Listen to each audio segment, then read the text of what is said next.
All right, guys, what's up? What's going on? We just finished week 8. It's Monday morning here on the East Coast in Pennsylvania. I'm at State College, Pennsylvania. Going to be looking over a first look lineup for week 9 of the NFL season. Before we get into that, I just want to continue and say thank you for the support on the channel. As always, right now, if you're watching this, if you can hit that like button right below the video on the right, just give it a thumbs up. I'd appreciate that. That helps the channel out a ton. If you have any questions throughout the video when you see me say something about a player, or if you just have like a question on who to start over who, or just how you did last week, if you want to express that, drop that in the comments below because I appreciate that. I'm going to put out a video for the first time ever doing sort of like a cash game lineup review. That'll be the next video. So once this one's up, that one will be up as well. If not momentarily afterwards. This one's going to be the one coming out first. So if you want to check that out, see who I played this week in cash. I play one cash game lineup, and basically what I do in that lineup is I try and get 3 running backs in, 3 pass-catching running backs, because I just think that that's more optimal for DraftKings, the way that the running backs are being utilized this year, and towards the end of last year as well. Those guys I want to get me close to 70, 80 touches a game, 60 to 80 touches a game, so I'm averaging 70 touches with catching the ball, getting targets, opportunities, and running the ball, rushing attempts. And then I just like to get my 3 wide receivers to about 25 to 30 targets. So I'm just really looking for quantity there, and that quantity usually turns into quality then on DraftKings. So that lineup review is going to be up. But again, if this is your first time here, my name's Sal. It's nice to meet you. I hope that you enjoy this video, and I hope that you stick around to watch some more stuff on the channel. Go ahead, like this video. Go ahead, hit subscribe. I appreciate it. But let's dive in this week, right? So we're right here on the Millie Maker for next week. This is Monday night, so I might put out a Monday night video too after I do the lineup review to see what I'm looking at tonight for this Bills-Patriots games. But it's really just, it's not something that I totally want to be doing. The game itself, 14-point spread, which is huge for the NFL. We've seen the Bills being down that big before and they covered it. So the spread's interesting from a betting perspective, but from a game perspective, not much on the Bills that I like. If McCoy's healthy, maybe. But I might get into that more when the time comes. So once again, we see here Patty Mahomes, most expensive quarterback. His price went up by $100. They're going to keep pricing him up if he keeps performing, right? Another 30-point week. It's like you could lock him in. Last week I said that he was too expensive to reach. I played him in some tournaments because you have to play him in tournaments. And he was going up against a tough secondary in Denver, who has had his number. His 2 worst games have been against Denver. This week it didn't change anything. He still had 400 yards, or 4 touchdowns, over 300 yards. The guy's averaging a ridiculous, 30 points now? Yeah, 30.5 points is his average for fantasy points in a game. That offense is just absolutely incredible. I'm sure that we'll see Travis Kelce being the most expensive by a lot, almost $2,000 if I jump just to these Chiefs players. Travis Kelce, because he keeps performing as well. He got in the end zone. He's getting his targets. He's basically a wide receiver 1 out there. I know you have Tyreek out there. Sammy Watkins had a great game as well, who I talked about last week in my first look, Sammy Watkins, and then I didn't end up playing him either in cash or in tournaments. I had him in some lineups. That was a huge mistake on my part, but it was justifiable, and I'll talk about that in the other video. But yeah, Travis Kelce's basically a wide receiver 1. He's priced at $6,600, which, yes, is expensive, but it's actually a reduction from his price last week, and he goes up against the Browns, who have a better defense, but have been notorious for the last year to 2 of just letting tight ends have huge games against them. Travis Kelce's probably the best one that they've faced outside of maybe Gronk, and Travis Kelce is competing for that best tight end in the league with Gronk if he's not already there. Let me know in the comments below if you're watching this. Do you think Travis Kelce right now is better than Gronk? Just separating injuries aside, I think right now Kelce's in his peak where Gronk's obviously descending, in my opinion. So you have Patty Mahomes against Cleveland. Obviously a tough matchup on the road, but nothing seems to be affecting Patrick Mahomes, whether he's going on the road or he has a tough matchup like the Jags. It just doesn't matter. You have Cam Newton priced up to $6,600. He's been producing pretty well. He's always solid. His floor is pretty ridiculous at a floor of really 20 points. And again, he's continuously getting you between 3 to 5 points on the ground. Cancels out any turnovers that he has. And he's the guy who will throw interceptions, but like I said, those ground points where he's running the ball for 40 yards, he's going to cancel out any turnovers. Rarely will he throw 2 interceptions in a game or have 2 turnovers. More so, he won't have 2 turnovers more so than he will. So you're going to get value there from that rushing. You're going to have upside. Makes sense that he's priced up against Tampa Bay, who starting Jameis Winston last week in cash game lineup didn't totally hurt me. In some tournament lineups it did, pushing me below some people. I thought it was the right play, but Jameis just could not do anything but throw picks. I knew they were going to pull him. I had a really good feeling after the 3rd one they would pull him. Once he threw the pick 6, I was like, all right, well, I'm dead in a lot of these tournament fields. We have Deshaun Watson, very similar to Cam Newton in that he has an incredible floor, right? So 2 weeks in a row, it was just very bad. Maybe that's his chest injury that he had. Maybe it's just the matchups being against Buffalo and Jacksonville, who are pretty tough defenses, although some other quarterbacks have been able to light up Jacksonville. Dak Prescott, similar capabilities, running the ball, arm strength. And we saw Patrick Mahomes is just somebody on a different level. But we saw Deshaun Watson come back down to his normal self. He regressed positively back to that 5 touchdowns. Obviously not something that he's going to keep up doing, but regressing to that 5 touchdowns, being very accurate, completion percentage with 80%. He did lose Will Fuller. We'll have to keep an eye on what Kiki Kute is doing this week. But he obviously still has DeAndre Hopkins out there. But we want to check his other weapons against a decent Denver defense. At 6,300, I'm not too positive. I like that. Kirk Cousins keeps balling. Maybe not in real life last night with the picks, with the interception, even if Diggs did stop on the route. But he keeps throwing the ball a ton. He keeps gaining yards, and he keeps throwing touchdowns. He's got a pretty safe floor around 20 points as well, with upside in the 30s. Cousins is somebody I like against Detroit, but I think they might be able to go run heavy against Detroit, especially if Cook does come back. We'll see how that works out. The 6K range, Jared Goff just keeps staying on 6K. They won't move this man off the 6K range. I think this is his second or third week that he's been on 6K. Again, against the Packers in a game where awful week for a Packers fan. Ty Montgomery taking the ball out. Don't know what you're doing there. Don't know how somebody like Mike McCarthy isn't getting in the special teams coach ear if the special teams coach hasn't already said it and said, knee the ball. We have Aaron Rodgers to get us with 2 minutes, a timeout, and a 2-minute warning into field goal range, let alone win the game.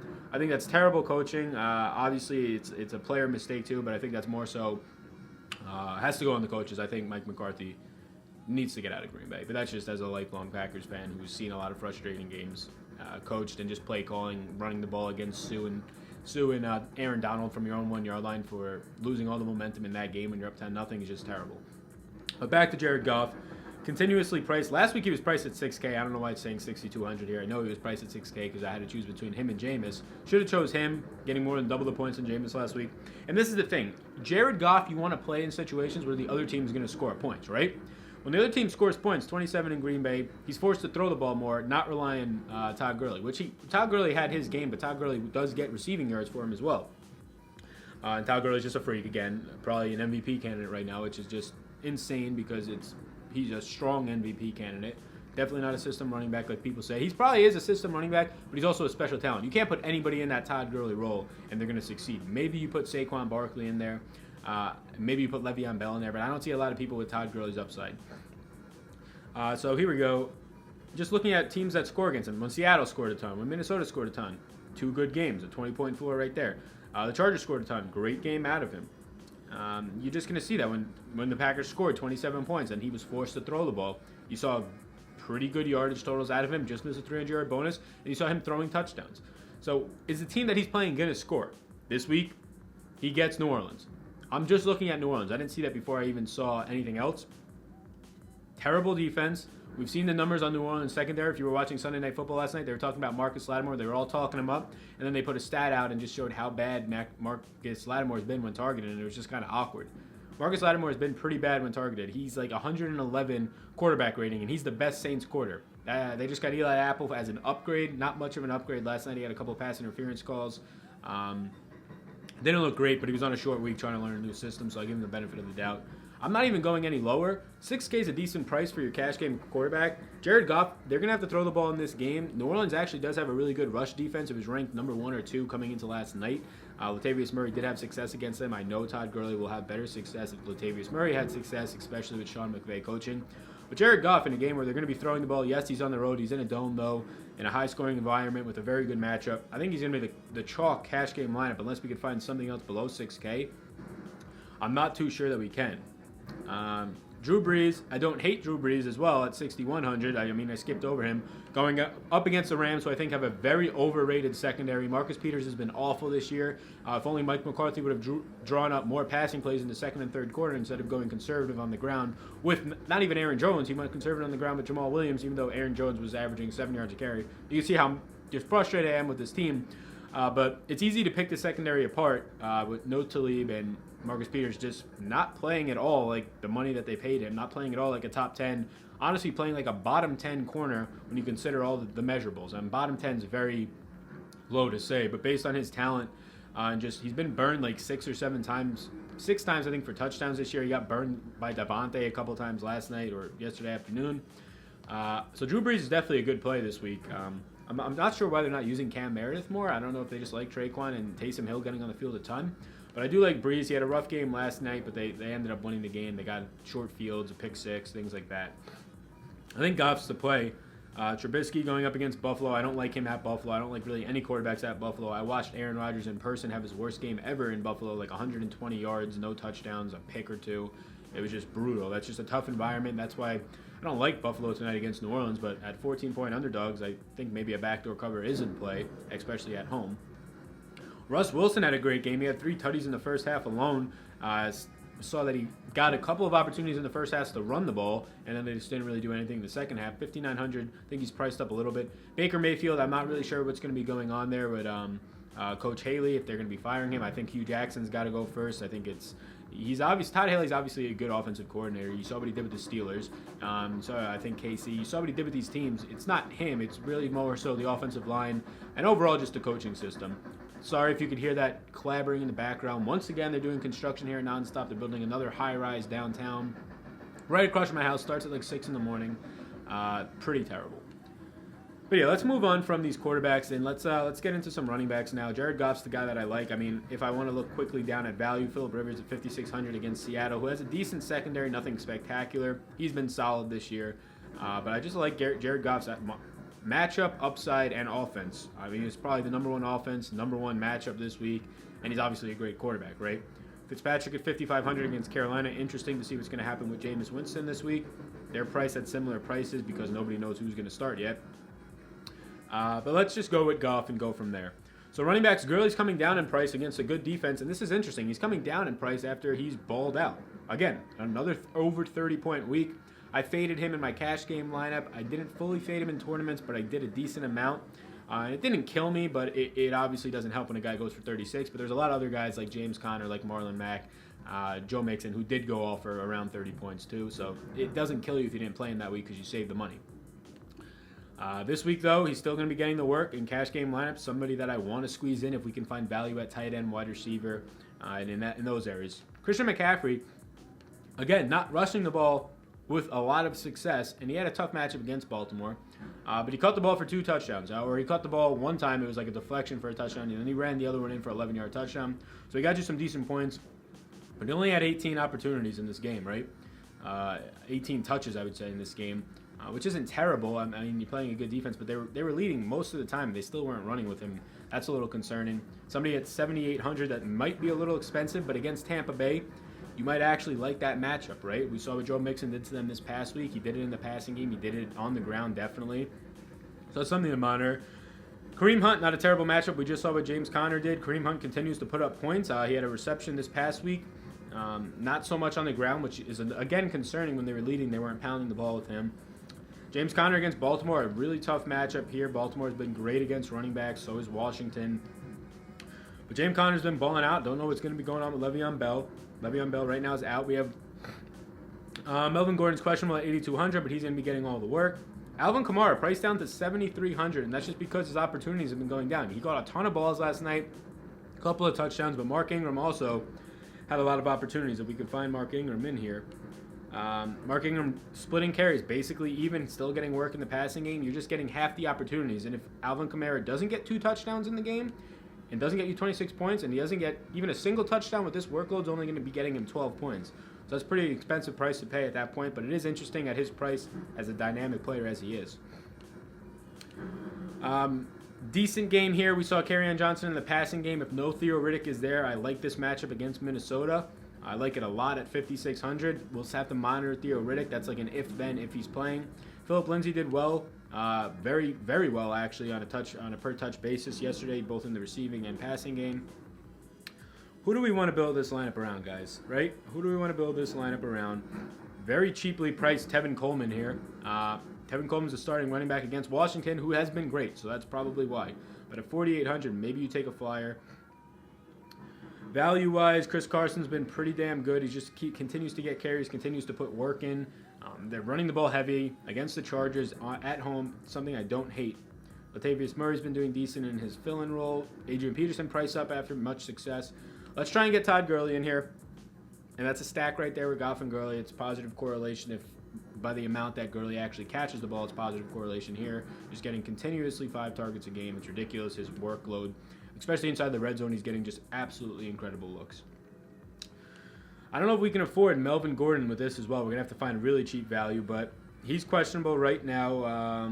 Expects him to return at full strength against Seattle. It's not a terrible matchup on the road. Not something I'm sure I really like, though. Christian McCaffrey, don't want to play. Kareem Hunt on the road. Don't love the running back on the road, but they're the favorite in this matchup. Once again, I think I like this situation for Kareem Hunt here. Other guys I do like, I still do like James Conner, but on the road in a divisional matchup where we could see this being like a 15-carry, 50-yard game for him and him being very touchdown-reliant, not something that I want to go for. Sure, I could save some money, but paying up a little bit more where we get better game script, better game environment for somebody like Kareem Hunt, even somebody like Christian McCaffrey at 7,800. Tariq Cohen keeps balling out, definitely an option here, but again, he's literally reliant on a passing touchdown for him to be valuable in cash, right? Or even in tournaments at that point.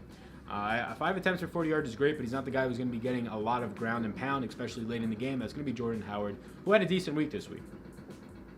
So let's go there, but I just want to get this disclaimer out there. If Theo Riddick is out, I like Kerryon Johnson. If Royce Freeman is out, I like Phillip Lindsay. I like both their matchups this week. Lindsay in the passing game kind of avoids Houston being very good against a run-type team. So we'll stick with that right now. Now let's go to receiver. Adam Thielen just priced up again like he should be because he continues to produce for you to over 20 points and 25 points, I think, every single week. Yeah, it's just ridiculous, except week 1. Just ridiculous what he's doing this year. Mike Evans had a great game. Mike Evans low owned this past week as well. Antonio Brown had a great first half, ended up not doing too much after that in a game where they led the whole time, didn't have to throw much. DeAndre Hopkins, always somebody that I want to play against Denver. It doesn't matter who his matchup is, he just seems to produce every single week. Great floor on DeAndre Hopkins. Julio Jones priced down under 8K again. We've seen what he does when he's priced under 8K. He just does very well, and he's easy to fit into your lineup. He's somebody that I would like to fit into my lineup. We saw Odell did fine against this Washington secondary. I don't know if we could fit him, but let's just plug in a really cheap defense here. Chargers against Seattle on the road. Not sure I love it, but just to plug in a cheap defense. Pittsburgh on the road against Baltimore. Broncos at home against Houston. Don't love that. Bills at home against... I'm just going to ride with the Bills. I've been riding with them a lot. At home against Trubisky, I kind of like it for the environment for the second-year quarterback.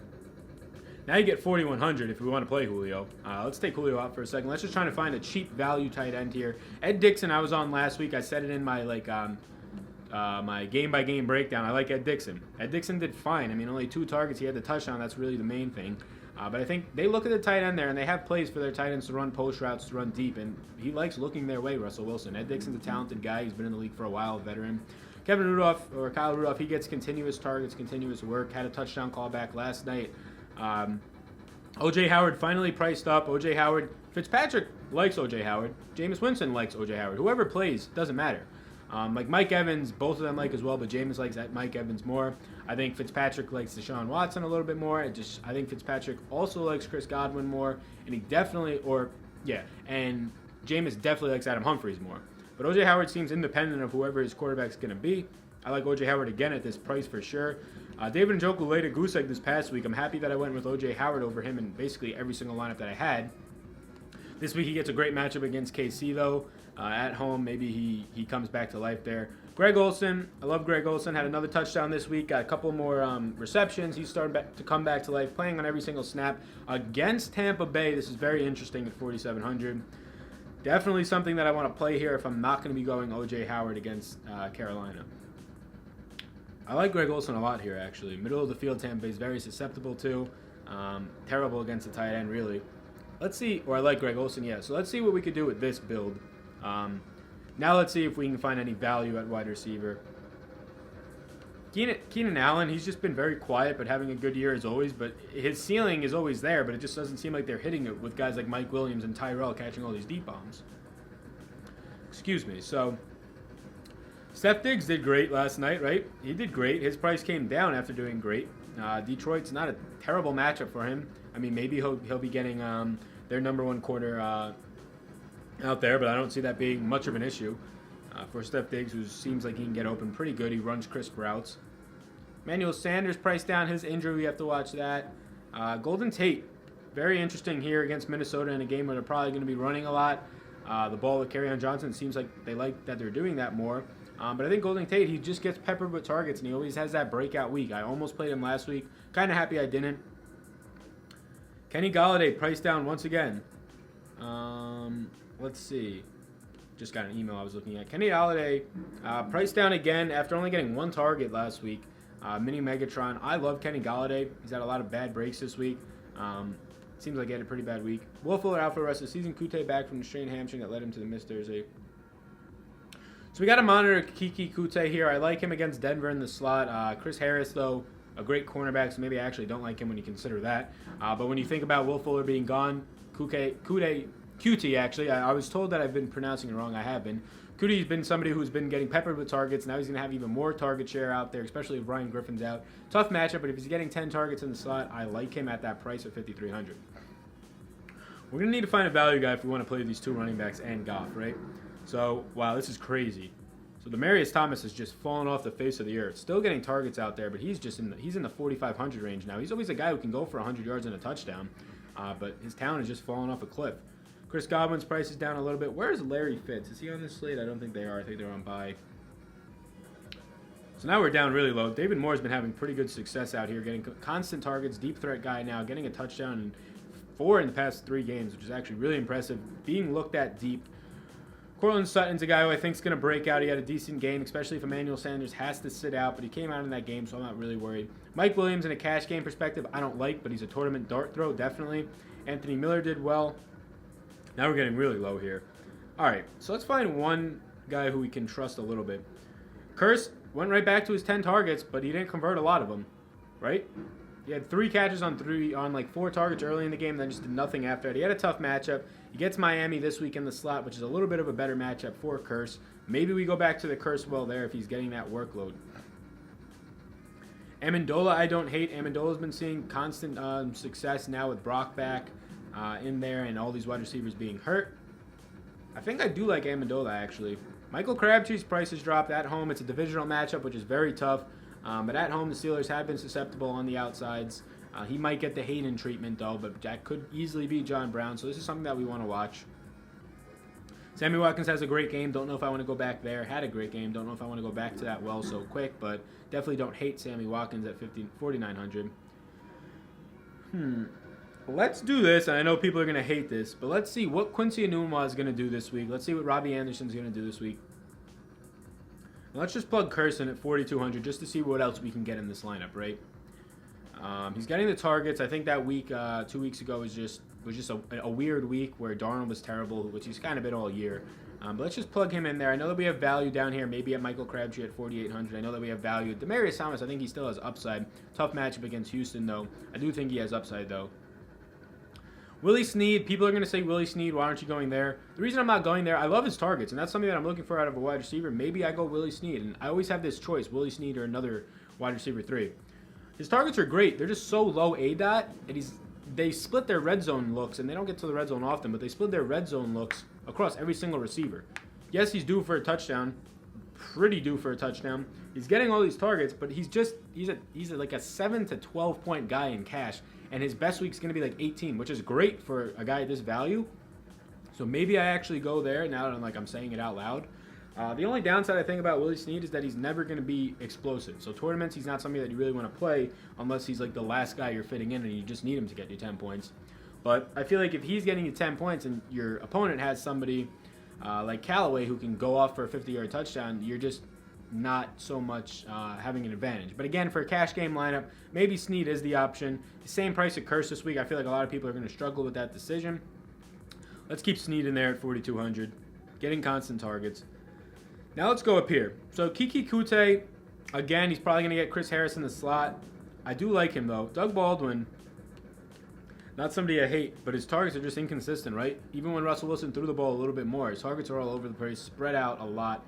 Allen Robinson the third here at 5,200. So he was out this week.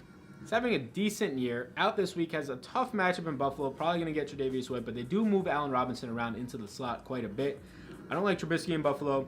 I'm playing the Bills defense this week as of this first look. Don't think I'm going to go Allen Robinson, but I think he's got great value down there. Taylor Gabriel is still cheap. I don't really like what we're seeing out of this value. Devin Funchess, 5,600 against Tampa Bay. Funchess is definitely a guy who's not a huge yardage guy, but he's a great, huge former basketball player. Can catch the ball in the end zone. 5,600, we could plug him in there and see what we could do. Let's see if we come down off of Greg Olsen at 4,700 then if we're going to go Funchess. See what the value is down here at tight end. Let's say we save 400 and we can go after somebody like O.J. Howard again, target him. Now if we want to fit a good running back in this flex spot, kind of squeeze them all in, we're going to have to go super cheap again. Kerryon Johnson, Minnesota on the road, rookie running back, awful situation, but I don't hate it because they're feeding him and he got passing work, right? James Conner's going to get all the work there, but again, divisional matchup, don't love that right off first look. I want to play Melvin Gordon just because of his crazy work, what he does. If we're playing Todd Gurley this week, we're going to have to go somewhere cheap. Let's say we can get Kerryon Johnson here in the flex, and this is what I'm going to do here. So I'm going to go Kerryon here. I'm going to put Todd Gurley in my flex because I believe, like always, they're the 4 o'clock game here. So yeah, they're the 4 o'clock game against the Saints. It's going to be a huge high total game, something that we probably want to target a little bit more than I am right now. But let's put Todd Gurley in there just in case you want to do a late swap. And then at 4,800, who can we get in? Who can we get in, guys? We can get in Crabtree as our last receiver, a guy who gets constant targets, but I don't think we want Snead and Crabtree. I think I like Crabtree more, though. So we did something like that, and then now maybe you go Curse. Not trying to stack too many guys in a divisional matchup. You can go Curse here. Traquan Smith at 4,200 in this high-scoring game. They didn't do a lot last night. They're featuring Taysom Hill a lot. They're featuring their running backs a lot. Let's see what happens if 4,200 Curse. Where was he? So that's one look, right? That's one look we could do. If we want to play a little bit more heavy in this Saints, take advantage of this Saints-New Orleans over-under, that's probably going to be pretty high. We can try and get some more guys in there instead of just 2. So we can go Saints players, wide receivers. It's pretty limited, right? Cam Meredith didn't do anything last night. He laid another goose egg. He's just not playing right now. Was not targeted at all. Really didn't see the field at all. Traquan Smith's seeing a lot more snaps, but they have so many running backs that are using Taysom Hill. They're using 3. Teddy Bridgewater's getting on the field. Breeze didn't throw too much, so it's not that alarming to me that this only happened. But I do like Traquan Smith this week at 4,200. I like Curse in cash game lineups. This is what I'll say. I like Curse if we're going cash, which this is building a cash game lineup. But Traquan Smith at 4,200 as a tournament dart, I like that. I like Devin Funchess' matchup. 4,800 Crabtree. I'm not crazy about that divisional matchup right there. We saw Josh Reynolds get peppered with some targets. 5 targets, more than he has been peppered with. He caught a long touchdown, I think 20-yard touchdown. Monitor Cooper Kupp at 6K. Cooper Kupp, if he plays against the Saints, is a guy I want to get into this lineup. So we saw my first lineup with Michael Crabtree in here, and sure, you can go for another receiver in the 4,800 range. But let's say Cooper Kupp plays, right? Now we have to save somewhere else. I don't want to come off of Gurley in this matchup. I really don't want to come off Kareem Hunt either, but is there anything at 65? Tariq Cohen, not something I want to play. Maybe you go Lindsey. I think I like him more, though. You have to come off of Funchess and find another value guy. I like Funchess' matchup a lot. Godwin I don't hate against Carolina. DJ Moore. And it just seems like we keep falling right here with Curse, right? So that's if Cooper Kupp plays. That's something that you could build. So this is just a first look once again. This isn't anything definite that I'm planning on playing. I do like Goff this week, though. Targeting that New Orleans Rams game is definitely something that you guys should all look to do in your cash lineups. Maybe fading it in tournaments is good. I faded that Green Bay Rams game, and it kind of worked for me when I went instead. I went with the Bengals in Tampa Bay. So my camera goes for 30 minutes. It's about to hit that 30-minute mark. I'm going to just pause it real quick, and then I'll let you go. I'll close this one out. All right, guys, so that was this first look lineup at Week 9 for the Draftkings on the NFL slate. I'm not really crazy. I know we're going to have value open up. We saw Anthony Miller open up literally like the night before the day of for this past week. I played a lot of him in my cash game lineup. He was in my cash game lineup, so that worked out since he scored a touchdown. We're going to see things like that open up, right? We're going to know what's happening with Kute at 5,300. We're going to know what's happening with Cooper Kupp. We're going to see some more value opening up. Maybe Allen Robinson doesn't play again. Whatever it might be, we'll see value open up later in the week. This is just a first look lineup. I like getting these guys who are going to get the touches in my lineups. They were down a lot, so 8 touches isn't anything bad. But this is very impressive, seeing 6 receptions on 8 targets. If Theo Riddick is out, Todd Gurley is somebody I always want to play. Kareem Hunt, I like his game environment there, and I like, obviously, his offense. He's getting work in the passing game as well there. I love O.J. Howard. Bills defense is somebody that I'm always fine playing. Jared Goff, great matchup, great price, and great offense as well. And then, yeah, the value wide receivers, Traquan, really now I'm looking at it again, not a guy you really want to play in cash, right? So you can play around with it. You can play around with it however you want. I don't love Willie Snead, but again, this is just sort of a first look. Not my final lineup. We'll see what value opens up later in the week, guys. I appreciate you watching this video. I'm going to now go ahead and do this lineup review from last week quickly. So if you watched this video, go ahead and watch that one as well. Hit a like on this video if you're still watching it, still liking it. If you're still watching the video, hit this video with a like. I really appreciate that, guys. Helps the channel. The more likes, more engagement we have on these videos, views, whatever it is, it puts it higher up on the feed, like when people search for DraftKings Week 9. And basically what that does is just more people get to see the video. I get to spread it more. I really just get to associate more with you guys and just build the skills in this DraftKings, right? Being able to do first looks for you guys, being able to do lineups, whether it be for these showdown slates or just lineups in general, reviewing my lineups now like I'm doing, just makes me better at this, better at it, sharpen my own skills, and help you guys at the same time. So I appreciate it. This is fun. Like, I love doing this on Mondays, Tuesdays, whenever I do film. I wait for my roommates to leave just because I like having the room open to myself so I can talk a little bit louder and not really disrupt anybody. So this is like my favorite part of the week right here on Monday, doing a first look, looking at the next week. I haven't looked at anything until right now, so seeing some of these prices is interesting to me. Not so surprising, obviously, where the running backs, Gurley being priced high, Chiefs players being priced high. I didn't really touch on Tyreek Hill. Tyreek Hill got dropped in price after being so high, and he's just not somebody in cash that I ever want to play. Although he can blow up, he can do things like this. 10 points at his price range is a little ridiculous, right? But maybe we'll go wide receiver this route, since we can see some value opening up at running back, like Carrion, maybe Phillip Lindsay again, maybe AP. But that's it. First look. Appreciate if you guys can like this. If you haven't subscribed already, just hit that subscribe button, right? If you like these videos, if you like what I've done here, I'd appreciate you subscribing. Leave a comment below for any questions, anything you disagreed with on me, anything you did last week that you thought was a good strategy. My name's Sal. Be good. Be safe, everybody. Peace.